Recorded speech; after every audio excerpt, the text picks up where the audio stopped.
Good morning students, আমার চ্যানেলে তোমাদের সবাইকে স্বাগত। আজকে তোমাদের সাথে আলোচনা করব জেনারেল অ্যাওয়ারনেস অ্যান্ড জেনারেল নলেজের 94তম পর্ব নিয়ে। তো আগের পর্বগুলির মতোই আজকের পর্বটিও খুবই গুরুত্বপূর্ণ হতে চলেছে, বিশেষ করে যারা কেপি কনস্টেবল এবং ডাব্লিউবিপি কনস্টেবল পরীক্ষা দিচ্ছ 2024-এ।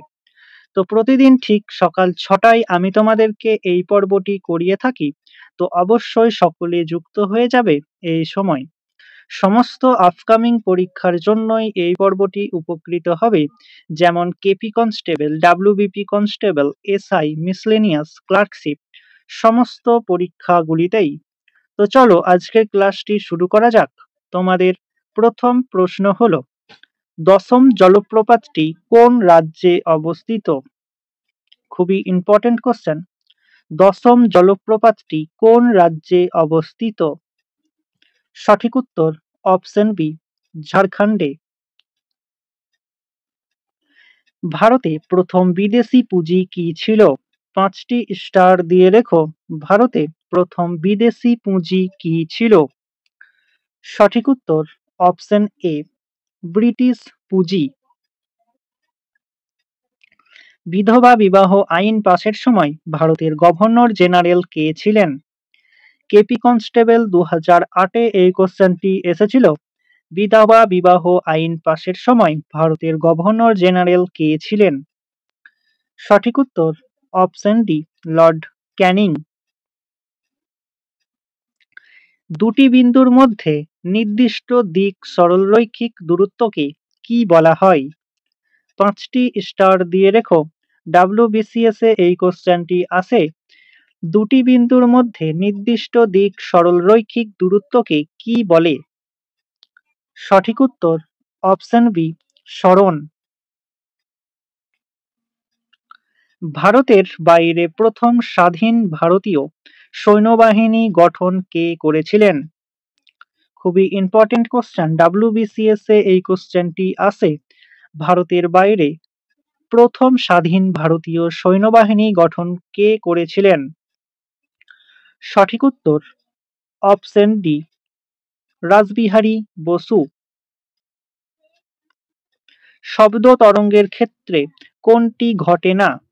5টি স্টার দিয়ে রেখো। শব্দ তরঙ্গের ক্ষেত্রে কোনটি ঘটে না? সঠিক উত্তর অপশন সি, সমাবর্তন। লুমেন কিসের একক? খুবই ইম্পর্টেন্ট কোশ্চেন।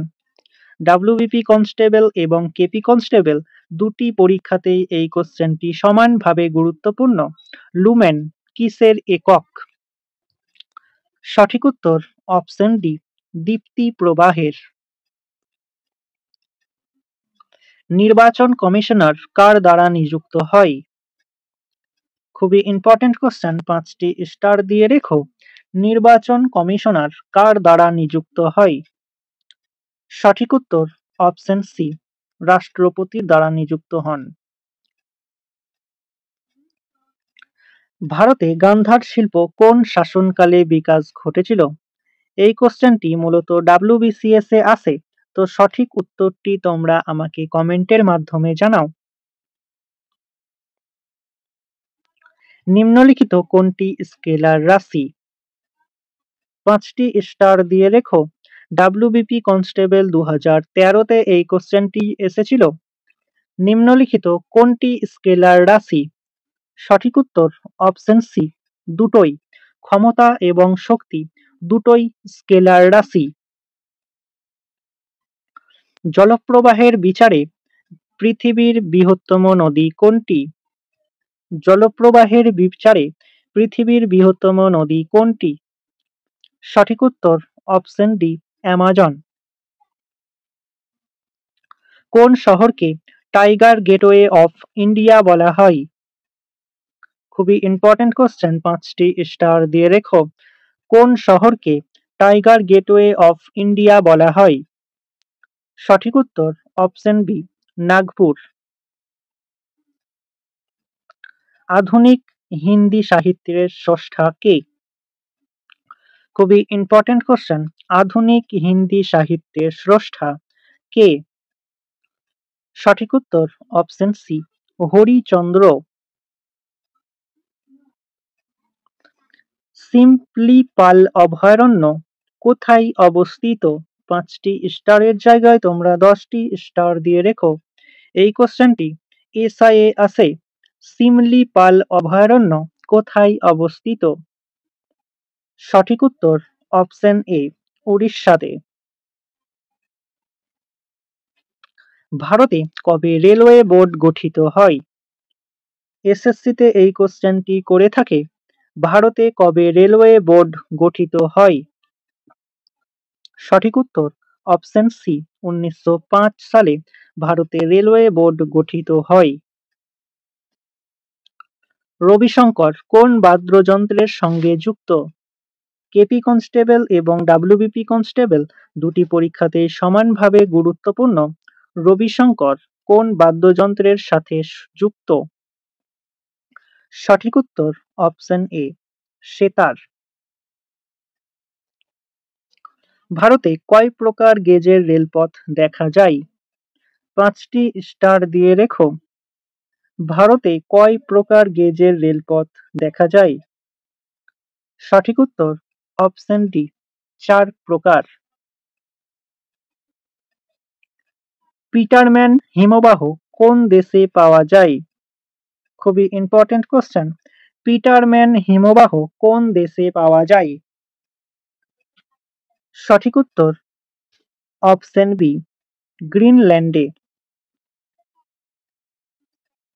রাজ্যসভার সদস্যদের কার্যকাল মেয়াদ কত?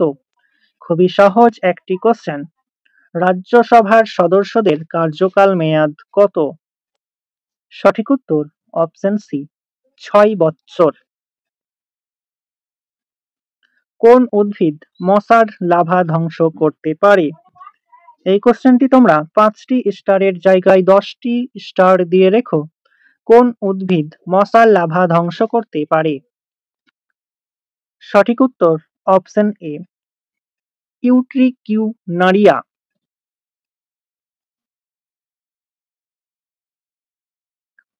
তো স্টুডেন্টস, এই ছিল তোমাদের আজকের ক্লাস। ক্লাসটি ভালো লাগলে বন্ধুদের সাথে শেয়ার করো এবং চ্যানেলে নতুন হয়ে থাকলে চ্যানেলটিকে সাবস্ক্রাইব করে পাশে থাকা বেল আইকন বাটনটি প্রেস করে রেখো ভিডিও নোটিফিকেশন সবার প্রথমে পেতে। তো দেখা হচ্ছে নেক্সট ক্লাসে। আজ এই পর্যন্তই। সবাই ভালো থেকো, সুস্থ থেকো। জয় হিন্দ, জয় ভারত।